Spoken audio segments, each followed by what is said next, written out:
જય દ્વારકાધીશ મિત્રો. તો ભાઈ અત્યારે રાતના વાગી ગયા છે ઓલમોસ્ટ 3 જેવું સાવા એવું છે. અને ભાઈ આજે આપણે જે સવારે જે કામ માટે નીકળવાનું છે એ કામ માટે અત્યારે આપણે રાતના 3 વાગે જ નીકળી ગયા છે. આપણી દુકાન છે, આપણી શોપ, ત્યાં જઈ અને એના માટેની જે બધી તૈયારી કરવી પડશે એ તૈયારી અત્યારે આપણે અત્યારથી કરશું ને ત્યારે સવારે 7-7:30 વાગ્યા આજુબાજુ આપણે બધું કમ્પ્લીટ કરી લેશું. તો ફટાફટ આપણે આગળ નીકળીએ અને તમને બધી ડિટેલ આપણે ક્યાં જવાનું છે એ બધી ડિટેલ તમને આગળ આપું છું. આપણી શોપ આવી ગયા છે અને આપણે પ્રદીપભાઈ, પછી ભાઈ મેહુલભાઈ, આમ જોઉં ને ભાઈ જરાક મોટું બતાવી દો. મયુરભાઈ, આપણે ભાઈ બધા મદદ કરવા આવી ગયા છે અત્યારે. ભાઈ આ લોકોને અહીંયા નાસ્તાનું છે ઝાંઝરડા ચોકડી ઉપર, અને આપણે એને વાત કરી એ લોકોને તો કે કંઈ વાંધો નહીં, તમારે જ્યારે પણ કંઈ પણ કામ હોય ત્યારે અમને એની ટાઈમ ફોન કરજો, અમે હાજર જ છીએ. તો અત્યારે ભાઈ આપણે અહીંયા આવી ગયા છીએ અને કામ ચાલુ થઈ ગયું છે.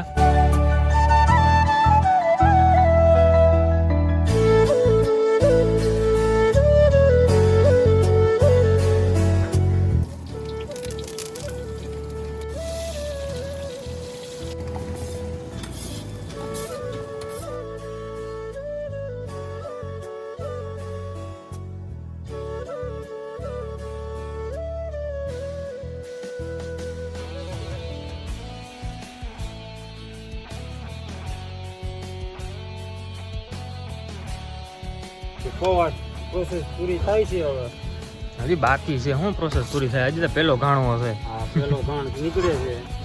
પ્રદીપભાઈ બરાબર બને જ ને? રેડી, બહુ મસ્તી ના બનાવ્યો તો વાંધો ને.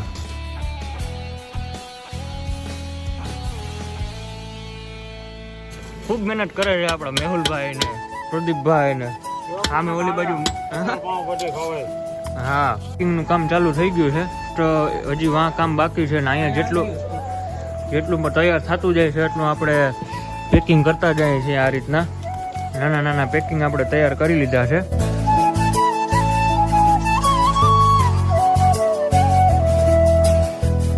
હાલો, આ બટાકા પૌવામાં દીપકભાઈ લીંબુ નીચવે છે જોરદાર, અને મયુરભાઈ પેકિંગનું કામ કરે છે. મયુરભાઈ તથા છોટુ દાદા.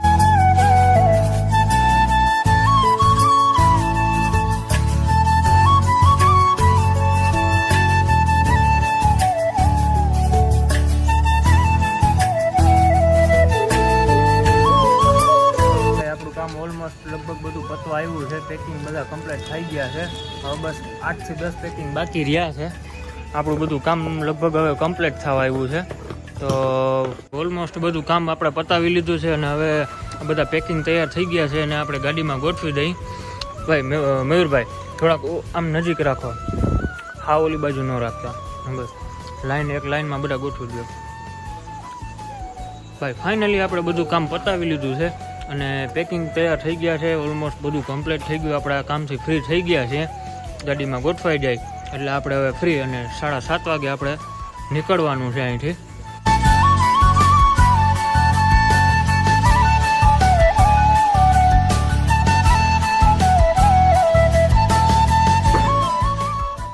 તો ભાઈ થઈ ગઈ છે મસ્ત મજાની સવાર. અને ભાઈ આજે આપણે જે જગ્યાએ જવાનું છે એ કોઈ વ્લોગ વિડીયો નથી, પણ એક એવું કામ છે કે જે કાયમી માટે મજૂરી કરતા હોય અને કાયમીનું કરીને કાયમી ખાતા હોય, તો એવા લોકોને ભાઈ આજે આપણે સવારે નાસ્તો કરાવવાનો છે, બટેટા પૌવા ને એવું. તો આપણાથી જેવું થોડી ઘણી સેવાનું કામ કે જે નાનું મોટું કામ થાય એ આપણે આજે કરવાનું છે. તો આપણે અહીંથી ઘર બાજુથી નીકળતા પહેલાં તો મહાદેવનું મંદિર આવે છે, તો મંદિરે પ્રસાદી ધરી અને પછી આપણે આગળ નીકળીએ ભાઈ.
સંસ્થા, જે નામ હતું કંઈક દિવ્યાંગ સેવા સંસ્થા. તો આપણે રસ્તામાં જ છે ઈ. અને ત્યાંથી નીકળ્યા તો આપણને ખબર પડી, એટલે આપણે ન્યાય જે એવા બાળકો હોય કે કોઈ અંધ હોય કે જેના કોઈ આગળ પાછળ કોઈ કરવાવાળું ના હોય, તો એવા લોકોની ત્યાં સંસ્થા હતી. તો આપણે ભાઈ ન્યાય નાસ્તો કરાવી દીધો છે, કેમ કે રસ્તામાં અત્યારે આપણે ત્યાંથી નીકળ્યા.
ડાયાબિટીસ છે.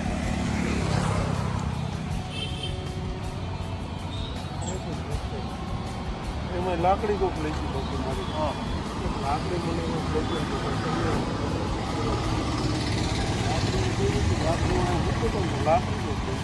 લાકડી લઈ ગયું બહુ. ટેકો હા. ટેકો ઉપર હાલી નાખ્યો. હવે આ રહ્યો ક્યાં તમે? મારું મૂળ નામ છે બસ. એમ નહીં, અત્યારે હવે ક્યાં રહ્યો? અત્યારે ભગવાન ક્યાં પણ આવીશું તો બે ખાવા પીવાનું મળી રહે કે નહીં? ખાવાનું મળી જાય. જો તમે ઓલા રબારીભાઈ છે મને લઈ જાય અને વાઇફ વાઇગુરુ ત્યાં લઈ જાય. એ બિચારાને 10-20 રૂપિયા માંગી લો એટલે 20 રૂપિયા બિચારાને ભાડું છે. મને બિચારા પાછા મૂકી અને પાર્કિંગમાં કાંઈ હોઈ જાઓ હતા ત્યારે હોઈ જાઓ.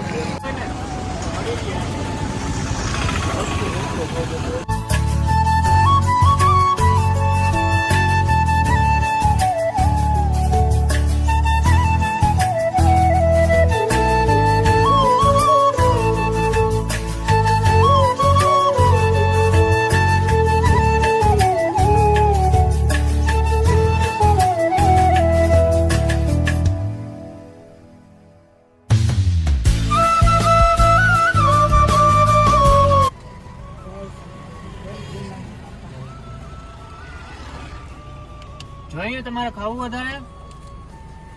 છોકરા છે લે લે. ખાય છે બધા. એ બે હેર હું ખાઉં બધા.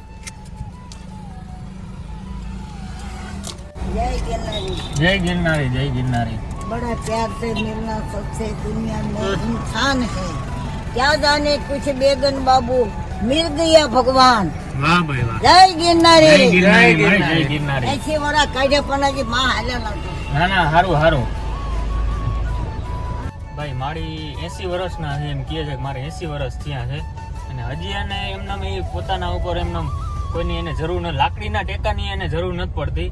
એમનામ એની રીતના હાલે છે અને એમનામ એનું ગુજરાન હલાવે છે ભાઈ. ધન્યવાદ છે ખરેખર. 80 વર્ષે આ રીતના બહાર નીકળી જાય એમને હાલીને કઈ લાકડીના ટેકા વગર, એટલે ધન્યવાદ છે માળી.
ભગવાન કામ બતાવીને આવી ગયા છીએ પાછા આપણા ઘરે.